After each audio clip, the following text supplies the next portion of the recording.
Alright, so welcome back to the channel. This is going to be part 2 of my 2 vintage Seikos. If you haven't watched part 1, it should be on the playlist. So this is mainly going to be about this particular watch here. This is the King Seiko 5246-5030.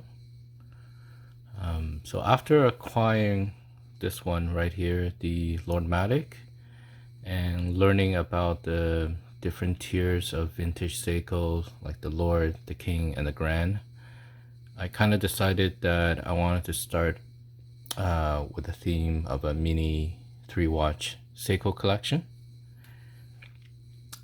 And I decided to get 2 of the 3-watch as vintage pieces, and then finishing off the collection with like a modern Grand Seiko piece.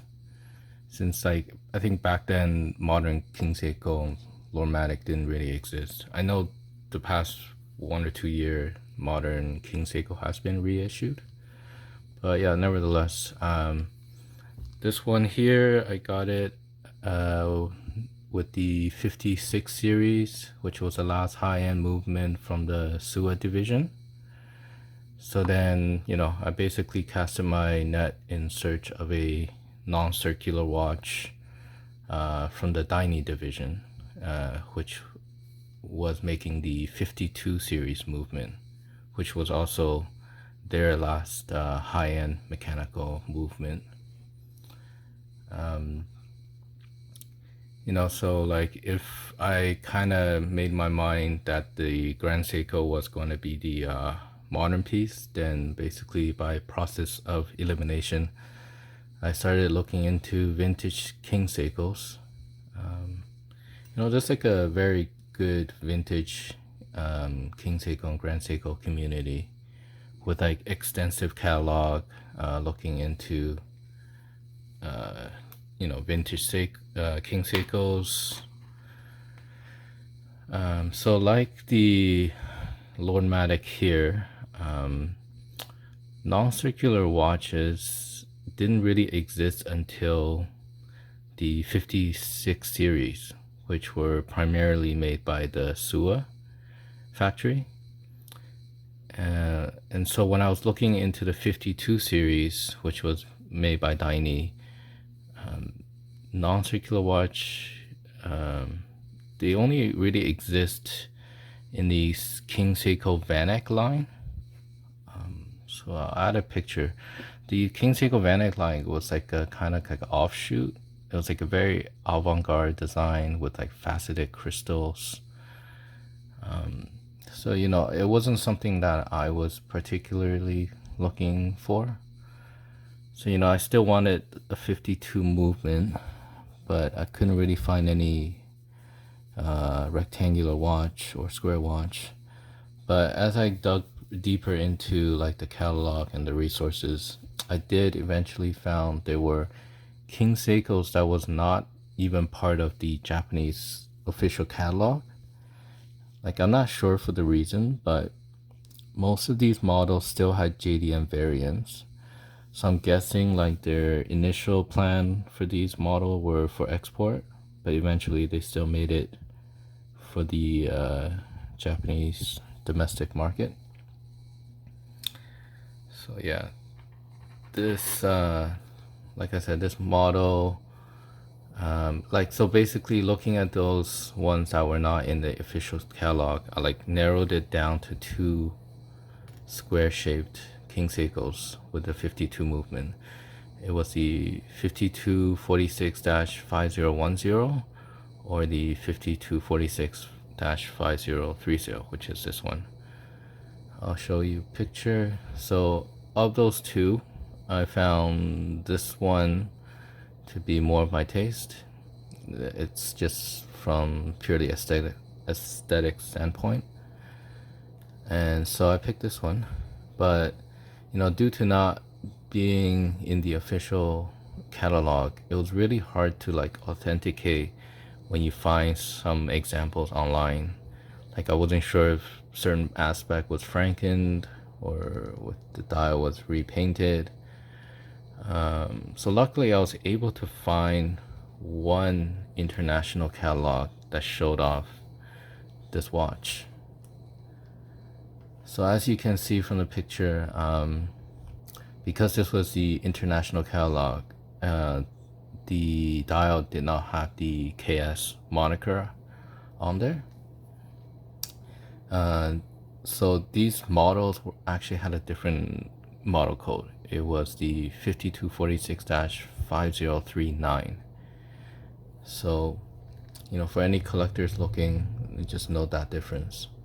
So this one being the 5030 was a JDM variant. It had the Kanji date wheel. It had the KS logo. And like looking at from that catalog, you can see there were two variants that were printed there. The stainless steel green dial, and then this one here, the brown dial with the gold plating case. When you Google this model online, you will find some other dial color. I'll show you a picture. So again, like not having any catalog, it's really hard to verify these ones. Like I personally think the blue dial probably is real and should exist, but I'm not too sure about the white dial. So yeah, there's the variants that I've been able to find so far are the blue dial stainless steel, green dial stainless steel, brown dial stainless steel. This one here, the gold plating with the brown dial, a white dial stainless steel, and then this very peculiar one, the white dial with the gold plating case. So if anyone have any records showing off these variants in an actual catalog, just let me know that in the comment. Interestingly, there were also two Lord Matic model using the exact same case found in the official JDM catalog. I'll show you a picture. Yeah, so looking at the picture, they seem to be more of the Vanac style, but there is a blue dial in there. So this is one of the reasons why I think the blue dial is probably real on the King Seiko variant. Alright, so let me see. Yeah, so back to this. I decided to get the gold variant because I never really owned a gold color watch. I tend to prefer like stainless steel in general, but having a full yellow gold watch with a bracelet just seems so 70s, right? Like this is the bracelet I came with. Yeah, like it reminded me of like the brass excess lifestyle that was in the media depicting 70s and 80s. Let me get back to this dial. This dial also had this weird grid-like design. So like vertically it would be like divided by this darker portion, and then horizontally it would be divided by this lighter portion going across.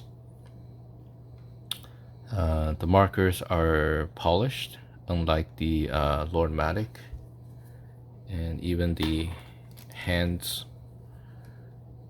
are also polished, so they do glitter a bit more in the light. You know, I guess it goes well with that flashy look.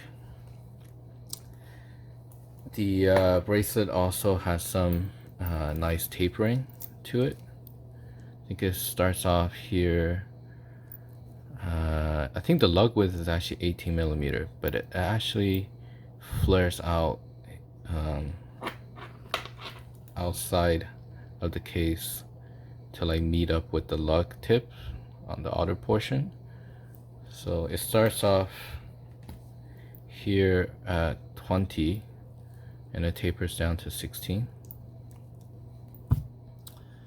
So let's see, Yeah, and you know, this watch, it didn't fit me on this bracelet because it was too small, so I had to buy this extension piece. So I'm going to be changing this strap back to the bracelet, and then we'll talk a little bit about the specs.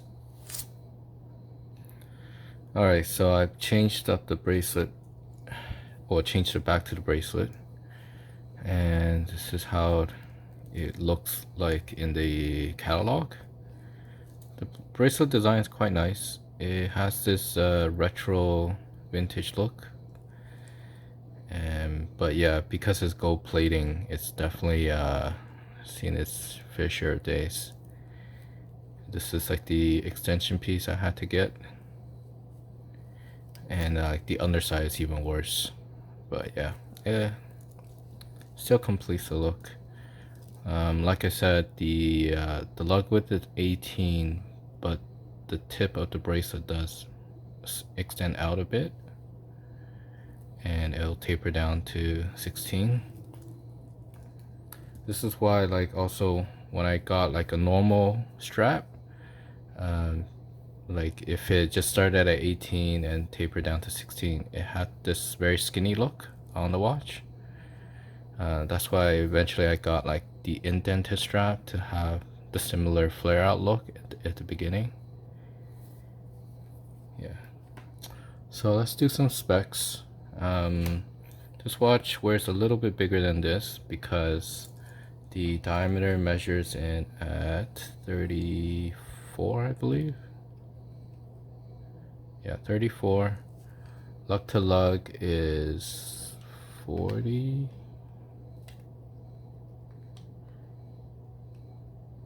Yeah, 40. And so with the surface area, it wears kind of like a 38. Thickness, it's pretty thin, 9.5. So this one didn't have that significant raised acrylic glass, whereas this one, it's thicker because the glass is also quite raised.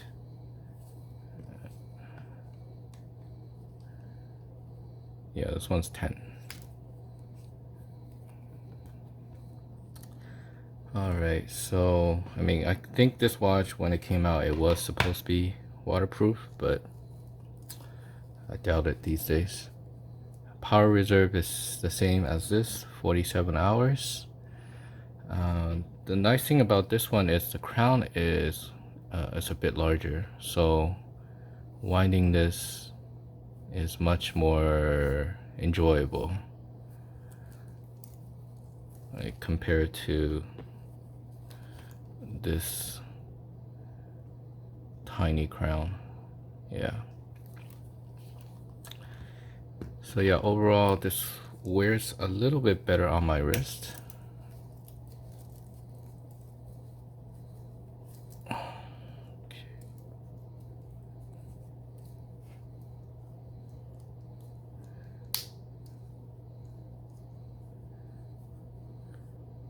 Yeah, it's still on the smaller side, but it's not too bad.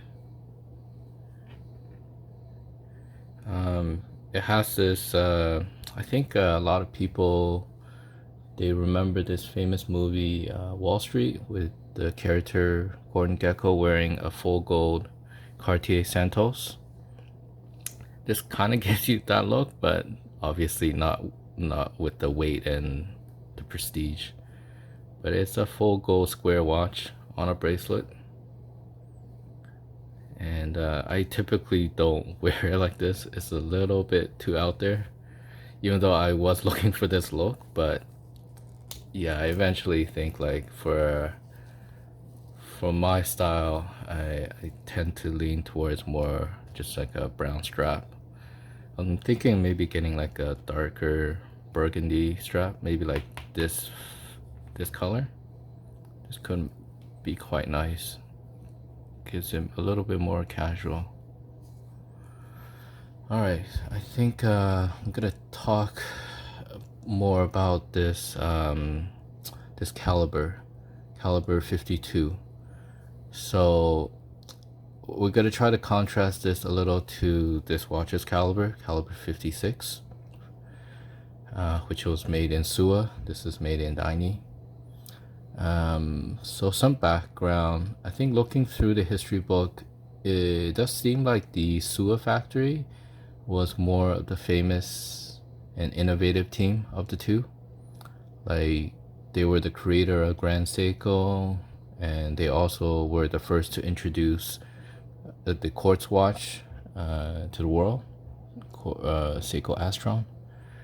Daini, on the other hand, they created the King Seiko, and they may have possibly spearheaded the Credo brand. So in that picture, you can see some of the earlier Credo all had this Daini moniker. But yeah, it's hard to verify. So it felt like Daini had like the stronger design and artistic division. Their team seemed to experiment with different dial more, different case shapes, and like, who can forget the famous 44 case shape, which was also a Daini creation, first seen on a King Seiko, not a Grand Seiko.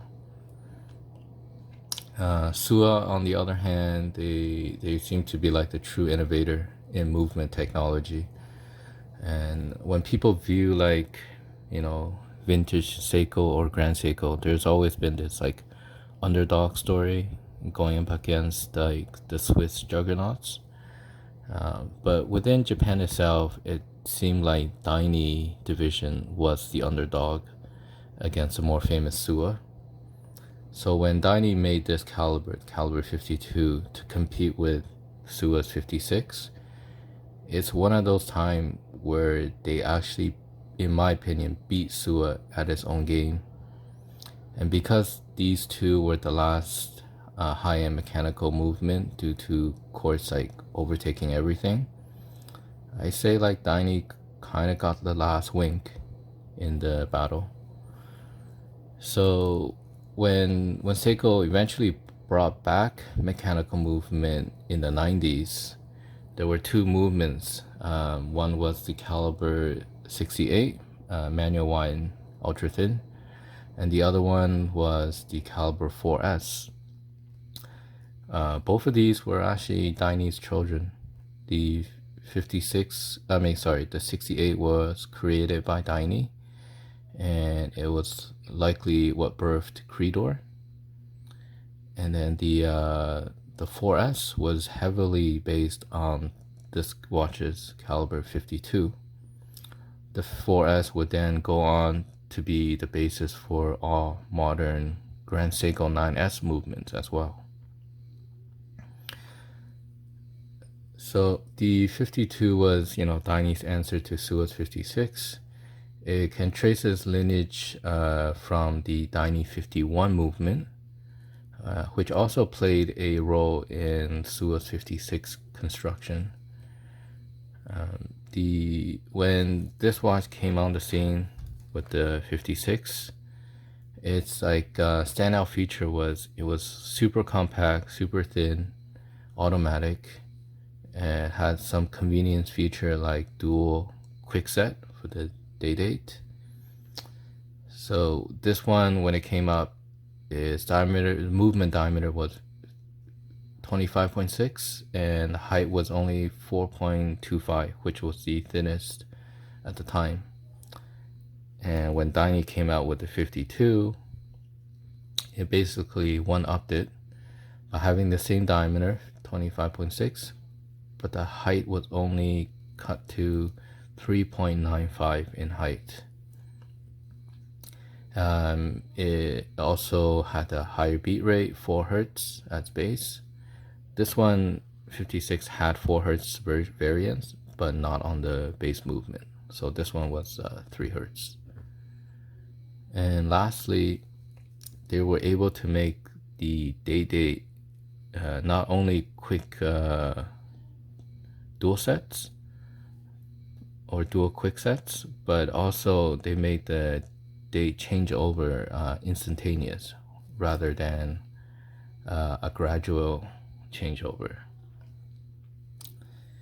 There was a later variant of this movement, the 5256, and it didn't actually have this instant changeover feature anymore, and the thickness was increased back up to 4.2 millimeter. So not sure the reason, but yeah, the newer variant of this, the 5256, didn't have the instant changeover, but it did allow the user to change the date during the so-called danger zone, like 9 to 3, I believe, by placing a spring-loaded paw inside the movement. So I'll have to add in a picture to kind of show off what I mean by that. Yeah, so on the left side, you can see this is this movement 5246, and the right is the newer one, and the shape is different. So when the new variant had both the rocker and this piece engaged, this piece had a spring in it to allow some slip, so that if you were doing this manually during the danger zone, it will still change it over without breaking anything. All right. So I'm gonna just do some quick comparison here. This one is not wound up yet. Let me just wind this up a little.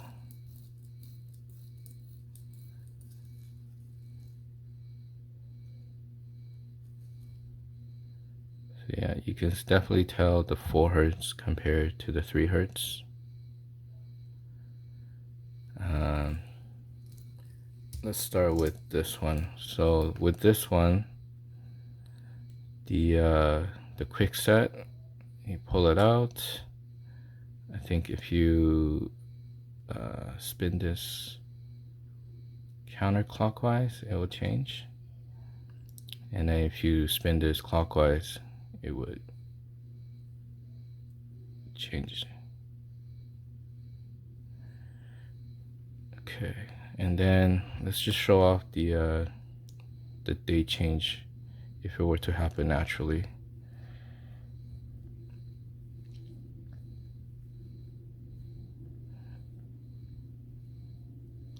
So yeah, about say 10, almost 11, it will start engaging.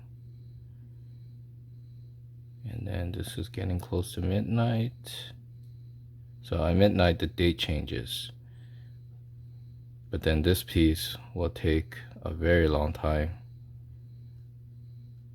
Almost 2:30. By 2:30, it would have everything changed over completely.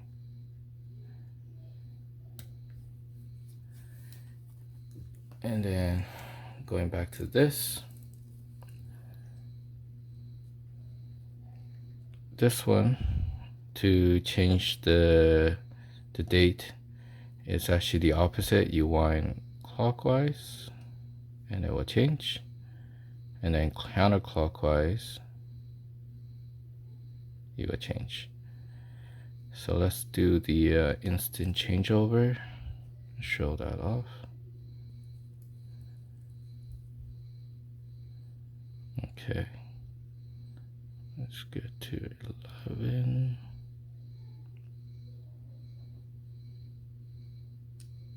Boom, instantaneous.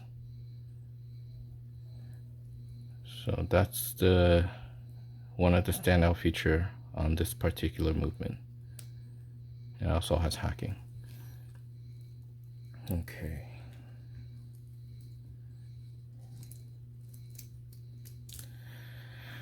All right, the infamous plastic rocker wheel found in the 56 was also remedied in the 52 by using a metal piece, as you can see in the picture. like this movement 56, the production ended in 1978 for both of these. You can find the very last of these in the 1977 catalog in the Lorematic section. Some interesting quirks about this particular movement was that it introduced something called the micro adjuster screw. So some models you were able to regulate the time by having a screw outside the case. And in the picture you can see the screw would go kind of back and forth, like deeper or more shallow, which will pivot this number 2 piece back and forth. And as this piece moves this direction, it will move the third area left and right, which will help to regulate the time without opening up the watch. Not all 52 case shapes had this feature, but if it didn't have the screw, if you open it up, you would still adjust it at the two position. Yeah. The winding gear also was remained engaged when you were setting your date. So it produced some drag on the crown if you were doing the quick set.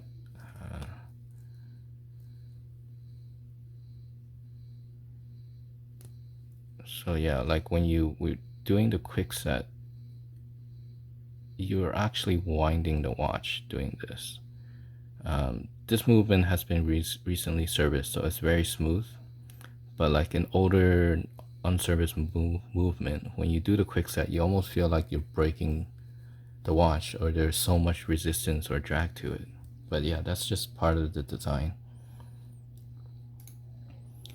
The like the caliber 56 here, the magic lever automatic system was not used to reduce its thickness and having it fully integrated into the gear train, as you can see on that picture. And also another interesting comparison to this is that they were able to do all this by having a much more classical gear train layout, and they were able to keep all the wheels on one side of the movement, as you can see in that picture. Yeah. So due to being a very compact movement, there was also some unconventional quirks in this one. One thing people know is that the hacking mechanism is extremely close to the escape wheel, as you can see on this picture, but this is just part of designing how everything can be packaged in such a small area. So as you can see from everything I've mentioned, this 52 movement basically achieved everything the 56 did, and then some.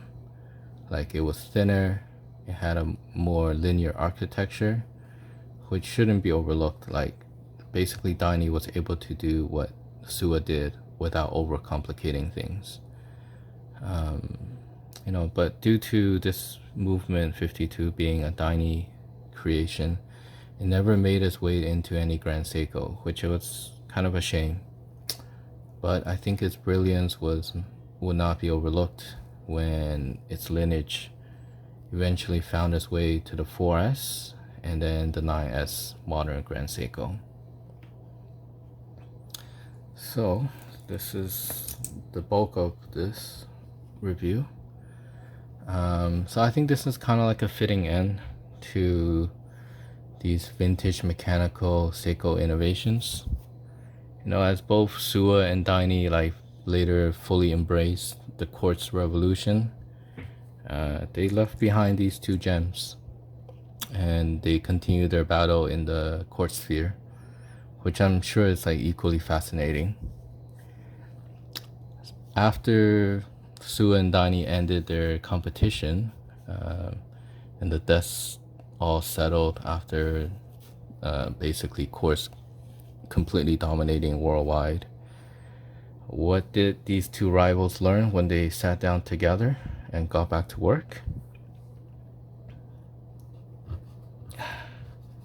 the most significant innovation in horology, the spring drive. So in the next and final chapter of this series, I'm going to basically summarize and add this final piece into the mini Seiko collection. Stay tuned.